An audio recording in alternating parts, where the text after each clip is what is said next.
I did it. I survived 1 year as a beekeeper on YouTube. Today I'm gonna go over my highlights, my lowlights, my best video, my worst video, my goals, and most of all, stay tuned to the end because I'm gonna tell you exactly how much money I have earned making YouTube videos on beekeeping over the course of the last year. Okay, so here we go. Let's just kind of take my year in review as being a beekeeper on YouTube. Let's talk about a few different areas. First of all, subscribers. I started with 0 subscribers in May of 2024. Here I am at the end of May 2025, and I have, ding, ding, ding, a little over 1,000. I don't know what it'll be at the time you watch this, but I'm approaching 1,200 subscribers. That was a goal of mine to try to get through to 1,000 subscribers in the first year, so I consider that to be a success. As far as watch hours, not so great. I was hoping to be at 4,000 watch hours at 1 year on YouTube, and I'm only at 3,000. So I've come a long way, and my watch hours certainly are increasing, but I have not yet reached my goal. However, things are going in the right direction, so I'm encouraged by it. Hey, this is Ray. Would you take a moment and hit like and subscribe? It would mean a lot to me. So, what was the best video that I produced? The one that had the most watches over the course of the last year? Well, it was this one.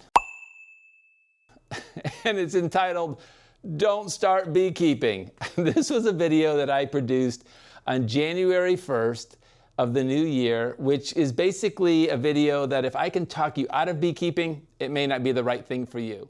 And I go over some reasons and some challenges that most beekeepers have, especially challenges that new beekeepers are not prepared for and often find discouraging or disheartening to the place that they actually quit. So I made this video called Don't Start Beekeeping, and by far it was my #1 video of the year. To date, it's had this many views, and you can check it out on my channel if you are interested in it. My worst video of the year? Well, it was this one right here. This kind of surprised me a little bit. This video is kind of tied for a couple of videos that didn't do real good. I'll just talk about them both real briefly. This one here about loading bees into my observation hive, I thought that would be kind of interesting because I just really haven't seen any content on how do you load bees into an observation hive. I'm sure there's some out there, I just haven't seen it.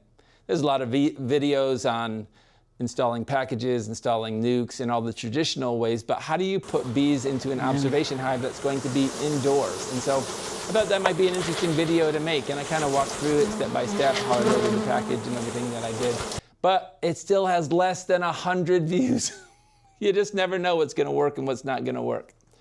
The other video that just didn't do that well was this video right here, which is on a failed swarm catch. So I thought this was gonna be interesting too. I guess the ones that didn't do so well kind of surprised me. Still also around 100 views or less at this point. It's been up for several months. But this was a swarm I caught out of a tree.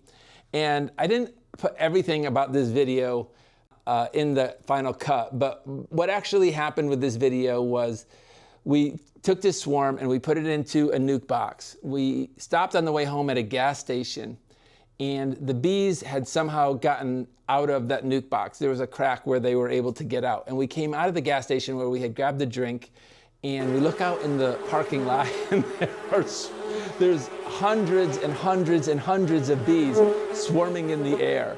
And we were like, oh no, what are we gonna do? And so we said, we've got to get out of here. So we get in the truck and we drive home, and we take this nuke box, and there's still a lot of bees in the nuke box. And so we're still hoping that we had the queen in there. I'm not sure if we did or didn't. We never got that far.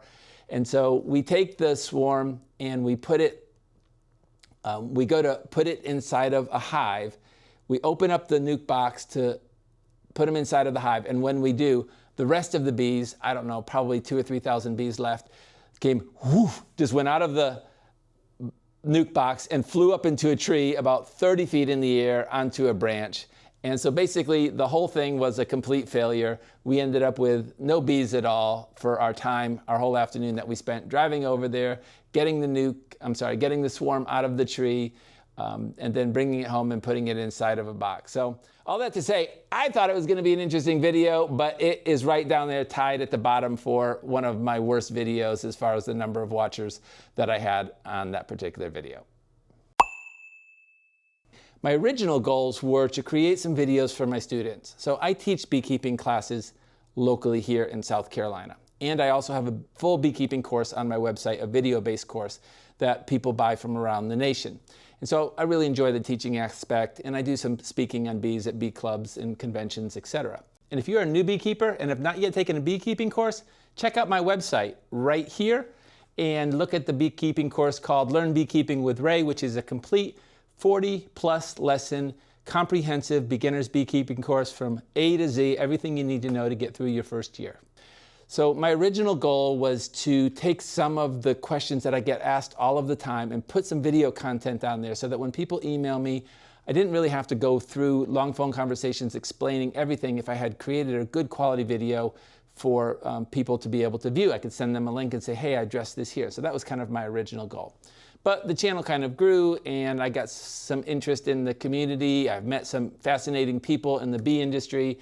And I've really enjoyed the journey. I've enjoyed the community and I've enjoyed the whole process. So here a year later, I think I've created over 40 or 50 videos so far.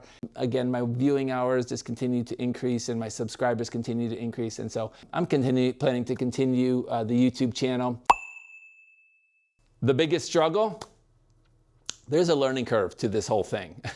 Now, I am 57 years old right now. I'm relatively comfortable with technology. I'm not intimidated by it. I love to learn new things, but I gotta be honest, when I started a year ago, I really didn't know much about the whole YouTube thing and the whole video editing thing and the whole camera recording thing, and I'm still not great at it, but I think I've improved over the year. So I started the beginning of the year with using a third party to edit my videos, but that got expensive real quick. And so I had to stop doing that and I had to force myself to learn how to edit videos. Cameras, camera settings, all of that kind of technology thing. And it's a lot of work. I mean, it's a lot of work to plan your video. It's a lot of work to bring your camera out into the bee yard. It's a lot of work to record and then botch it up and have to re-record your video and then bring it in and spend 2 or 3 hours editing that video and then creating a thumbnail for it and a description and getting that video uploaded. Unexpected wins? Yeah, I've had some unexpected wins. I think the unexpected wins for me are in the community of beekeepers, the people that I've met through my YouTube channel, knowledge that I've gained from other beekeepers, the knowledge that I've been able to share from my own experience. I know there's always so much to learn about beekeeping, and every time I feel like I've gotten to the next level of learning, I realize, you know what, there's still a whole nother level. So I am enrolled in the University of Florida Master Beekeeper program. I'm in my final year of that. I should have my Master Beekeeper certification by the end of the year, but that in no wise makes me an expert in beekeeping, and I don't claim to be an expert in beekeeping. But I have learned that there's a lot of value in the community. All right, so now here's the part you've all been waiting for. How have you done financially on your YouTube channel this particular year? So before I tell you how much I've earned, let me tell you how much I've spent. I have spent about $2,000 to produce these videos over the course of the year. Most of that was in the camera that I bought and the microphone that I bought to record videos. Then after that was the video editing software cost, etc. So all of that adds up. And then as I mentioned, I was paying a video editor at the beginning of the year. That was pretty expensive to do before I learned video editing. And then I've used a couple of graphic artists to help me with some of my thumbnails along the way. I'm still using a graphic artist occasionally for thumbnails as well. So all of that adds up to $2,000. So I know what you're thinking, okay, well, you spent $2,000, but how much did you make, Ray? Well, here it is. Ding, ding, ding, ding, ding. Zero. I've made nothing so far.